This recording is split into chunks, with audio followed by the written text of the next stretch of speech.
تعوذت بالرحمن في السر والجهر من الشرك والشيطان ما دمت في الدهر وصليت في الثاني على خير خلقه محمد المبعوث بالفتح والنصر بدأت ببسم الله في أول السطر فأسماه حسن منيع من الدر تهنئة الرب بالمدحة الشفي بالمنطق البديع أبغي بها مؤملي تانية ربي بالمدحة الشفي بالمنطق البديع أبغي بها مؤملي أهلا بشهر المولد شهر الأولى والسدد شهر نبي أحمد شهر ربي الأول قد خص بربي إذ كان كالربي للأرض وشفي لكل خدب مدل أهلا بشهر المصطفى صفوة كل مصطفى وخير عبد قد اصطفى من ملك أو مرسل ثانية ربي بالمضهة الشفي بالمنطق البديع أبغي بها مؤملي. Assalamu alaikum wa rahmatullahi ta'ala wa barakatuhu. C'est avec un réel plaisir qu'on se retrouve ce soir par la miséricorde et la grâce d'Allah subhanahu wa ta'ala. En ce jour anniversaire de la naissance de notre noble messager, le meilleur des créatures d'Allah subhanahu wa ta'ala, l'émir des prophètes et des messagers, Mohammed Mustafa sallallahu alayhi wa sallam. Nous rendons grâce à Allah subhanahu wa ta'ala qui nous a permis une fois encore, de par sa miséricorde, d'assister à cet énième anniversaire. Beaucoup parmi nous sont partis. Nous demandons à Allah subhanahu wa ta'ala de leur pardonner. Allah subhanahu wa ta'ala nous dit dans le Saint-Coran, dans Surat al-Ibrahim, le verset 5, وَذَكِّرْهُمْ بِأَيَّامِ اللَّهِ. Allah subhanahu wa ta'ala recommande à son messager de rappeler aux serviteurs d'Allah les jours d'Allah et rappelle-leur les jours d'Allah. Dans ce verset coranique, Allah subhanahu wa ta'ala nous fait comprendre qu'il a des jours particuliers parmi les jours. Le monde appartient à Allah. C'est Allah subhanahu wa ta'ala qui a créé le monde. Tous les jours appartiennent à Allah. Mais il y a des jours particuliers. Allah subhanahu wa ta'ala demande à son messager de rappeler ces jours-là à ses serviteurs. Et je prends ces versets pour répondre un peu aux détracteurs du Mawlud et aux détracteurs de ceux qui célèbrent le Mawlud. Je leur demande de méditer beaucoup sur cette parole d'Allah subhanahu wa ta'ala. En réalité, c'est au prophète Moïse alayhi salam que Allah subhanahu wa ta'ala s'adresse. Et Allah subhanahu wa ta'ala lui demande de rappeler au peuple d'Israël ces jours. Maintenant, ces jours d'Allah subhanahu wa ta'ala que Allah invoque ici, c'est quel jour? Quels sont ces jours-là? Ce sont des jours où Allah subhanahu wa ta'ala s'est manifesté. Dans ces jours-là, plus que les autres jours. Par exemple, les différents 9 signes qui ont été donnés à Moïse, les jours de manifestation de ces 9 signes-là sont des jours d'Allah. Et en particulier, le jour que Allah subhanahu wa ta'ala a fendu la mer afin que le peuple d'Israël puisse traverser et Allah a noyé Moïse. Ce jour-là aussi est un grand jour d'Allah subhanahu wa ta'ala.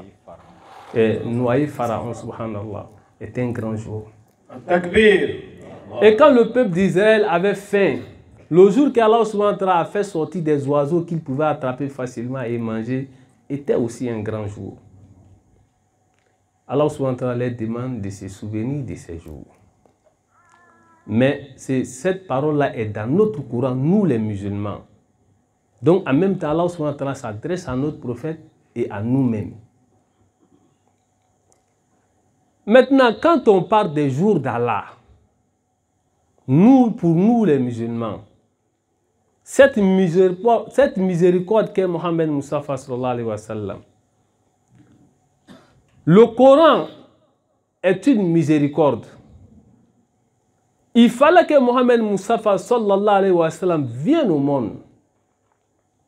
Ghazwatul Badr fait partie, le jour de Ghazwatul Badr fait partie des jours d'Allah subhanahu wa ta'ala. Laylatul Qadr fait partie des jours d'Allah subhanahu wa ta'ala. Le jour du mariage de Mohammed sallallahu alayhi wa sallam avec Aïcha fait partie des jours d'Allah subhanahu wa ta'ala. Le jour de Ghazwatul Ahzab fait partie des jours d'Allah subhanahu wa ta'ala. Le jour que le prophète Mohammed seul fut le combat.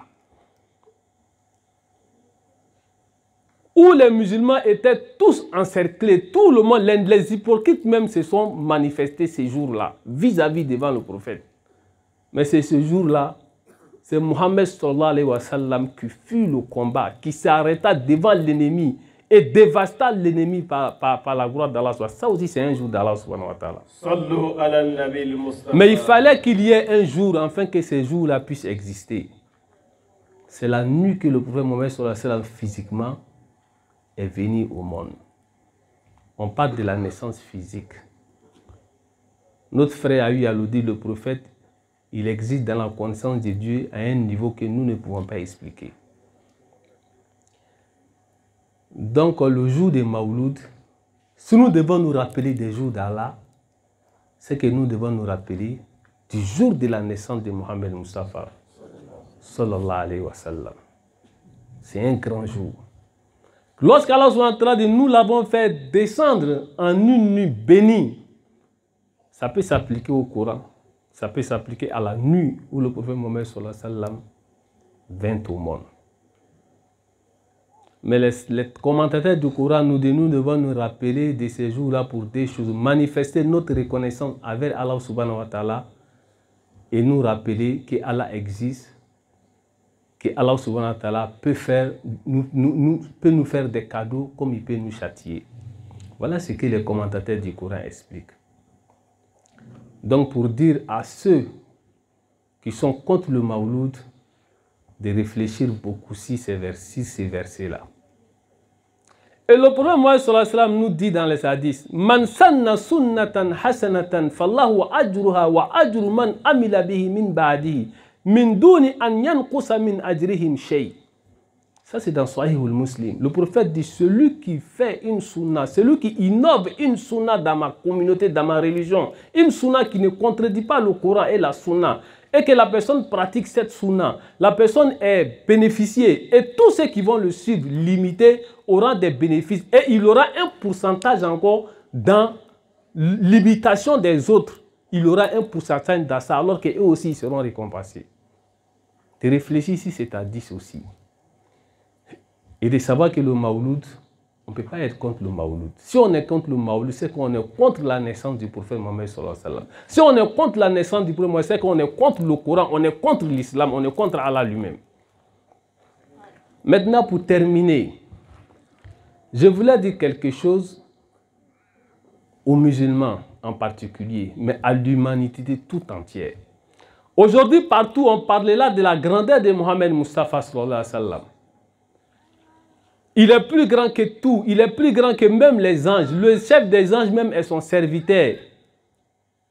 Il est seulement moins que Dieu. Sinon, il a atteint tous les niveaux. Pour ne pas parler d'une manière, les gens vont s'embrouiller. Allah même confond Mohammed avec lui-même souvent quand il parle. Allah le confond avec lui-même. Allah dit dans le Coran que Mohammed est dans ses yeux. Mohammed, tu es dans innaka bi ayunina. Qui peut expliquer cette parole-là? Qui peut expliquer cette parole-là? Allah dit à Noé, à Moussa que tu es devant moi. Mais Allah dit à Mohammed, tu es dans mes yeux. Qui peut expliquer ça? Mais ce Mohammed-là, il a eu peur. Il a eu peur du jour de la résurrection. Voilà ce que j'ai envie de dire aux musulmans et aux êtres humains. Mohammed a eu peur du jour de la résurrection. Mohammed sallallahu a dit à ses disciples, Shayyabatini Hudun wa akhawatiha.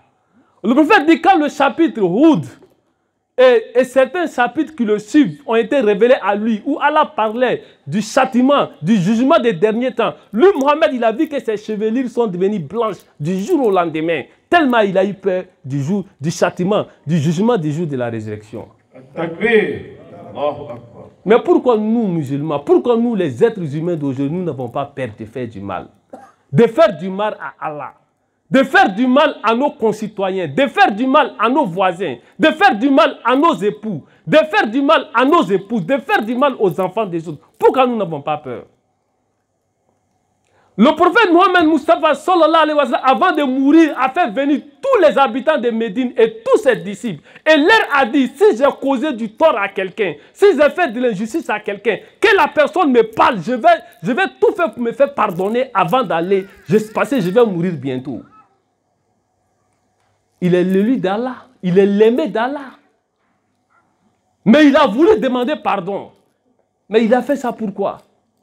Il a eu peur du jour de la résurrection. Et il y a une personne qui a dit que Mohammed, un jour tu m'as frappé, tu m'as fait du tort, je vais rembourser.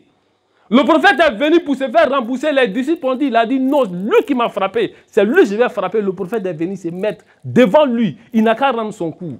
Il a dit au prophète de se déshabiller parce que lui ne portait pas d'habit. Quand le fouet l'a touché, le prophète s'est exécuté et il a enlevé ses habits. Vous pensez que c'est un jeu?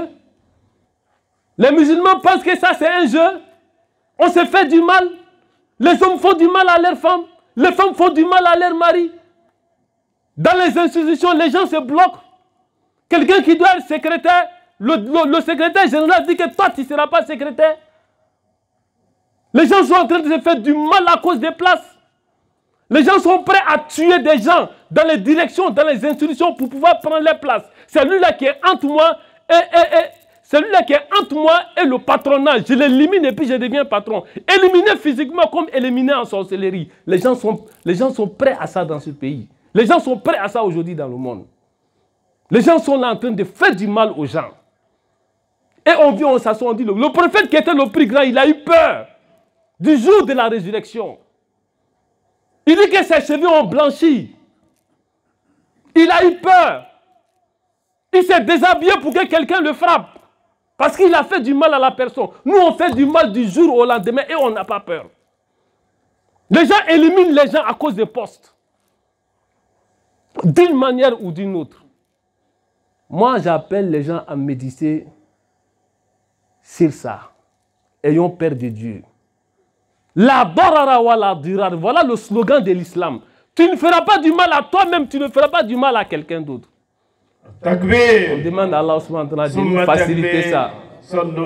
Bijahi Mohammed Mustafa sallallahu alayhi wa sallam. Wassalamu alaikum wa rahmatullahi ta'ala wa barakatuh. Wa alaykum salam. Barakallah. Aujourd'hui, il était dans notre camp. T'as vu, non?